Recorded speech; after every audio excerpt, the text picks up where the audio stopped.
kita tahu bahwasanya pandangan-pandangan salah ini harus dilenyapkan. Dengan melenyapkan pandangan salah, pandangan benar juga mulai berkembang. Atau dengan kata lain, pandangan benar itu harus dikembangkan. Dengan pandangan benar itu dikembangkan, maka pandangan salah juga mulai dilenyapkan. Yang gampangnya adalah ketika kita belum mempelajari ajaran Buddha, mungkin kita sebenarnya terperangkap ke dalam pandangan salah. Tapi kemudian kita mulai mempelajari ajaran Buddha. Kita mulai mempelajari 4 kebenaran mulia. Nah, kemudian dengan mempelajari itu, lama-kelamaan kita pun juga tahu, oh, ini yang benar, ini yang tidak benar.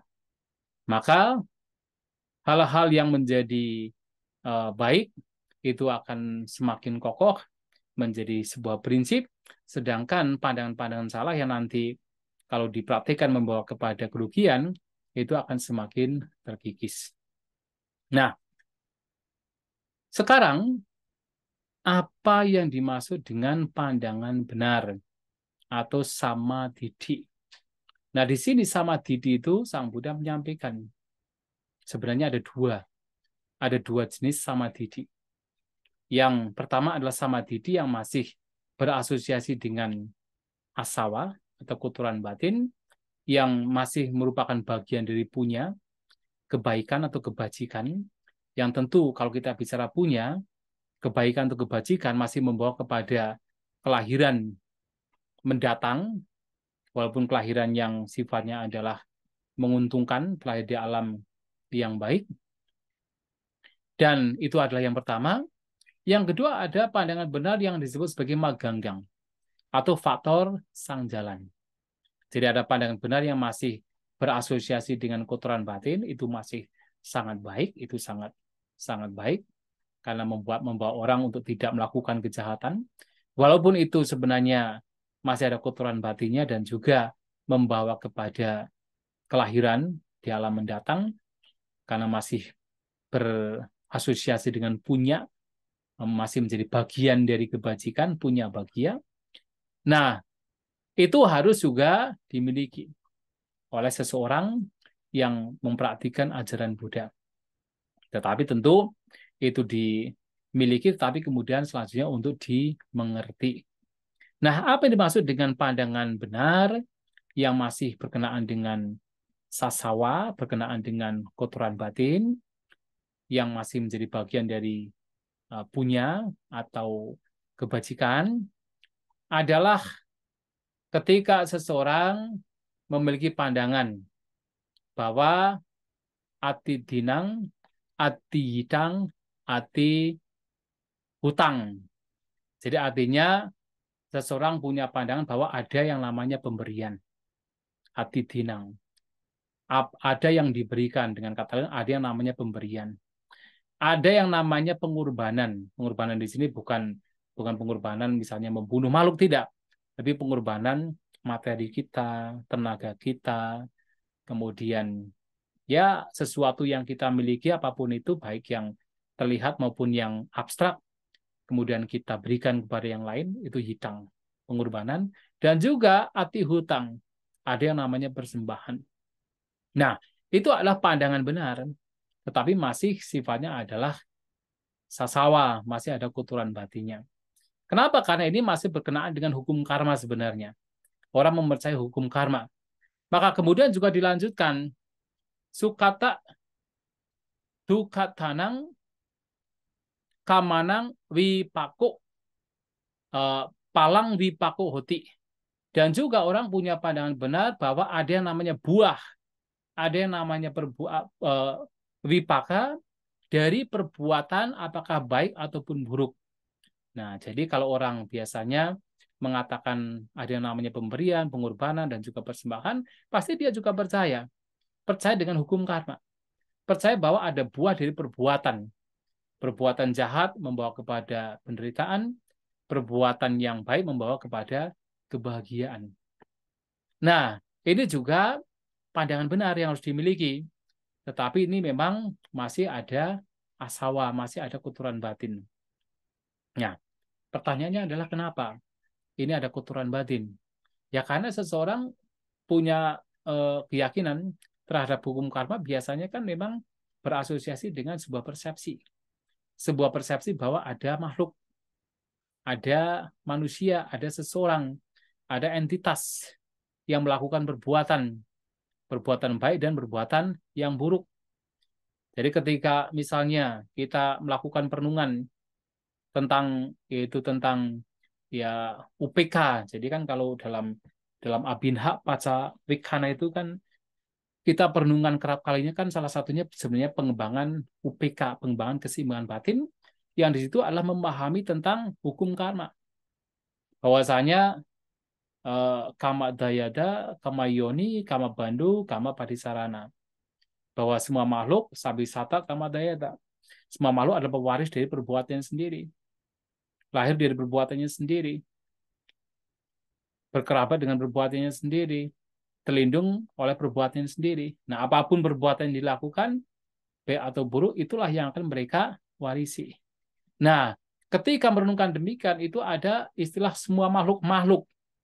Nah, jadi persepsi yang dimunculkan di sana ada makhluk, ada entitas. Nah, sehingga karena adanya makhluk, adanya entitas, persepsi yang muncul di sana, maka itulah sebenarnya dikatakan sebagai masih berasosiasi dengan kotoran batin. Tapi masih bagus, karena walaupun berasosiasi dengan kotoran batin, seseorang atau siapapun yang punya pandangan tentang ini, itu akan hidup tidak merugikan yang lain. Artinya dia akan melakukan kebajikan-kebajikan yang membawa kepada kelahiran di alam yang lebih baik. Nah, kemudian juga karena ini adalah keyakinan pandangan tentang hukum karma, dan setiap karma yang dilakukan itu biasanya berasosiasi dengan tanha, itulah kenapa ini juga masih bagian dari yang ada kotoran batinnya. Karena sesungguhnya salah satu penyebab mengapa seseorang terus dilahirkan itu adalah karena karma. Ya kan? Jadi ada beberapa lingkaran. Ada kamawata, kilesawata, wipakawata, yang kemudian menjadi sangsara wata. Nah, ada kamawata, lingkaran perbuatan. Karena adanya lingkaran perbuatan, atau pertama kilisawata, ada lingkaran kotoran batin. Nah, lingkaran kotoran batin. Berbagai macam kotoran batin ada. Karena ada kotoran batin, maka muncullah lingkaran karma. Orang melakukan berbagai macam perbuatan. Itu sebenarnya muncul dari kilesa. Atau dalam Padicca Samuppada, sangkara yang adalah perbuatan, itu muncul dari awija. Muncul dari ketidaktahuan. Muncul dari tanha. Tidak tahu bahwasanya tanha adalah sebab duka penderitaan. Maka seseorang terus melakukan berbagai macam perbuatan. Ya memang kadang perbuatannya baik, tapi itu muncul dari tanha. Nah, di sini karena ada kotoran batin, maka muncul berbagai macam perbuatan. Ada lingkaran kilesa, maka muncul kama wada, yaitu lingkaran perbuatan. Nah, karena ada karma yang memang itu muncul dari kilesa, muncul dari kotoran batin, muncul dari tanha, biasanya, maka kemudian memunculkan yaitu vipakawata, lingkaran buah, lingkaran hasil dari karma yang diperbuat. Karena ada hasil, maka mau tidak mau harus ada keberlanjutan. Maka muncul sangsara wata, lingkaran sangsara, lingkaran tumimbal lahir. Seseorang kemudian bertumimbal lahir. Kalau kemudian dia melakukan perbuatan-perbuatan yang buruk, maka hasilnya buruk, maka tumimbal lahir di alam yang tidak menguntungkan. Kalau seseorang kemudian melakukan perbuatan-perbuatan yang baik, walaupun atas dasar kilesa, tapi kemudian dia akan mendapatkan buah yang baik, berakhirnya mendapatkan kelahiran di alam yang lebih baik. Tapi walaupun demikian, sebaik apapun, yang namanya kelahiran itu adalah bagian dari duka, yang itu muncul dari kotoran batin. Maka ketika orang punya keyakinan, pandangan, kepercayaan tentang ada buah perbuatan yang muncul dari karma dari perbuatan, apa itu perbuatan baik atau buruk, itu masih bagian dari sasawa, yang masih berhubungan dengan kotoran batin, dan itu masih hanya sekedar punya bagi atau bagian dari kebajikan. Nah, tidak hanya itu saja, tentu ketika orang punya pandangan bahwasanya ada atimata, atipita, ada yang namanya ibu dan yang namanya ayah. Ya, ada juga orang yang tidak percaya keberadaan ibu dan ayah. Artinya orang itu lahir dari orang tuanya sendiri masing-masing, tetapi menganggap kelahirannya bukan dari orang tuanya. Nah, itu juga bahaya karena kemudian orang tidak akan menganggap adanya ibu dan ayah. Ya, itu juga menjadi hal yang bahaya. Tapi Sang Buddha mengatakan ya bahwasanya ya ada ayah, ada ibu, ada yang melahirkan kita. Kalau ada ayah dan ibu yang melahirkan kita, yang telah berjasa kepada kita, maka orang demikian setidaknya akan punya upaya untuk bagaimana bisa menyokong, membantu orang tua. Ya, apakah secara finansial, kalau dia seorang perumah tangga, atau kemudian secara ya spiritual, memberikan nasihat wejangan kepada orang tua untuk hidup sesuai dengan dhamma. Kenapa? Dia percaya, ya dia yakin bahwa ada yang namanya ibu dan ayah. Dan juga orang tersebut juga akan punya keyakinan ati imang lokang, ati paruloko. Ati imang loko, ati paruloko. Jadi ada dunia ini dan ada dunia yang lain. Karena di dalam pandangan salah itu juga ada yang menyampaikan tidak ada dunia ini dan juga tidak ada dunia lain. Jadi yang ada itu, jadi maksudnya begini, ketika orang berada di alam kehidupan di sini, maka dia tidak percaya bahwa ada alam kehidupan yang lain. Tidak percaya dengan ada alam neraka, ada alam dewa surga, ada alam Brahma, tidak percaya. Nah, ini yang biasanya orang yang memang tidak percaya dengan hukum karma yang tadi. Jadi kalau orang yang punya pandangan uceta didi, pandangan bahwa setelah kematian tidak ada kelahiran, hidup itu hanya sekali, maka orang demikian juga tidak percaya dengan hukum karma. Karena kalau orang percaya dengan hukum karma, dia pun juga percaya bahwa apa yang diperbuat sekarang akan menentukan kehidupan yang akan datang. Ada kelahiran yang akan datang. Tapi kalau orang tidak percaya dengan hukum karma, atau tidak percaya dengan kelahiran kembali, maka dia tidak percaya dengan hukum karma. Hidup hanya sekali kok. Apapun yang kita lakukan sekarang ini tidak membawa kepada ya perbedaan setelah kematian. Semua itu hancur, semua itu lenyap. Tidak ada perubahan di kehidupan mendatang. Maka orang demikian tidak percaya hukum karma. Hidup hanya bersenang-senang.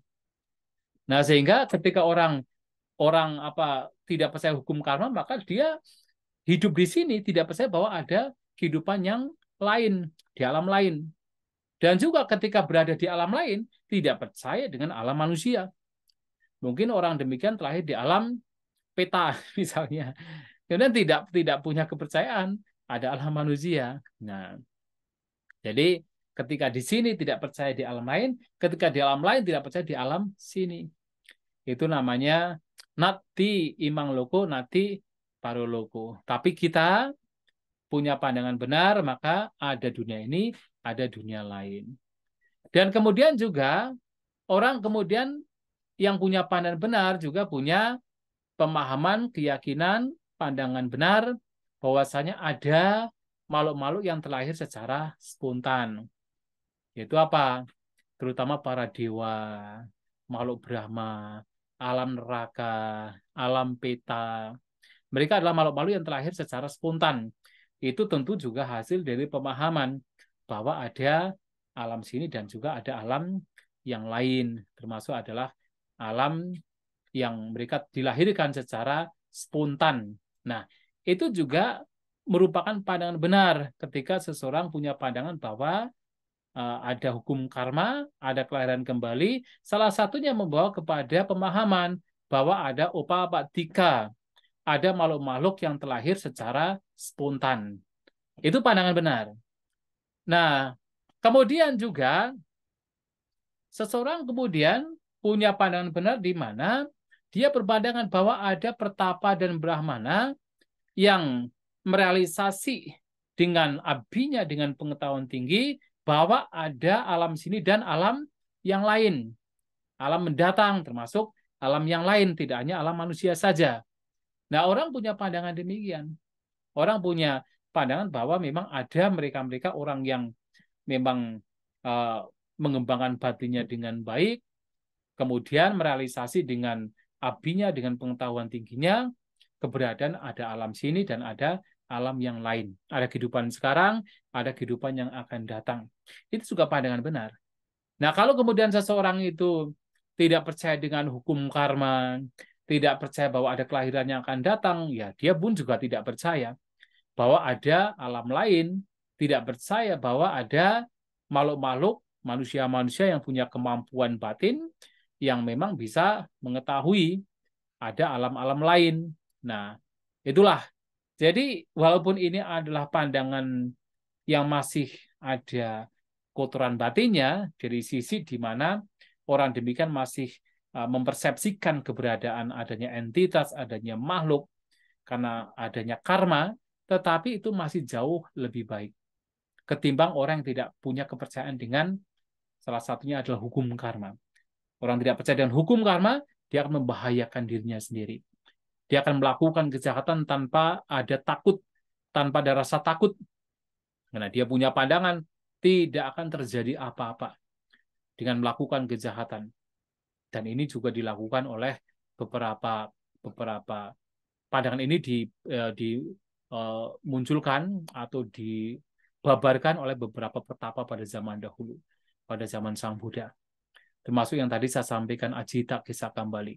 Tidak punya kepercayaan bahwa ada kelahiran yang akan datang.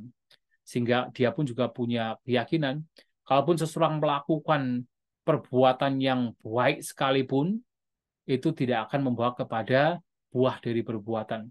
Kalaupun seandainya seseorang itu melakukan kejahatan dengan membunuh semua orang, semua manusia di tanah, di bumi, dijadikan satu tumpukan daging, atau dengan seseorang itu dengan membawa pedang, membawa gergaji, kemudian memotong semua orang di daerah Sungai Gangga, dibunuh semuanya, di situ tidak ada yang namanya buah perbuatan. Sampai sebegitunya. Karena tidak yakin, tidak percaya dengan hukum karma. Baik membawa kepada kebahagiaan, buruk membawa kepada penderitaan.